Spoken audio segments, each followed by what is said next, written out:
Foreign affairs officials of South Korea and Japan met again on Monday to continue their prolonged talks on compensating the Korean victims of Japan's wartime forced labor. They yet again failed to narrow their gap in opinions, but agreed to upgrade their talks to high-level discussions. Our Yoo-jin has the details.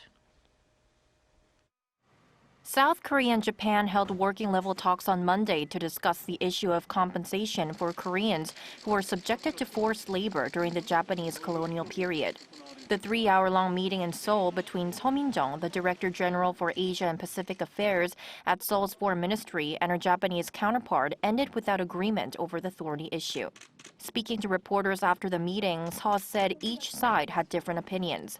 To settle the issue, the Korean government floated a plan earlier this month where a third-party public foundation based in South Korea would compensate victims instead of the two Japanese corporate defendants. The money would come from both Korean and Japanese firms.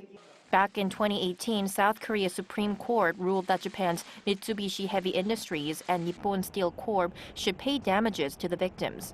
Japan says the ruling is a violation of international law and has not made any payments. The government has also been asking Japan to apologize to the victims.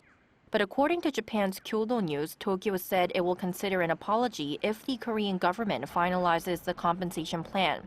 Japan's Sankei News also reported that as part of a sincere response, the Japanese government is considering putting South Korea back on its whitelist of preferred trading partners. The removal of South Korea from the list in 2019 triggered a strong backlash. Despite failing to bring the issue to a conclusion on Monday, both sides left room for future discussion. Director General Funakoshi and I agreed on holding more talks in the future, including high-level discussions. Attempts to solve the forced labor issue have so far only taken place on a working level. Japan's Foreign Ministry also reaffirmed in a press release that the two sides will continue to communicate with each other's diplomatic authorities to resolve the matter.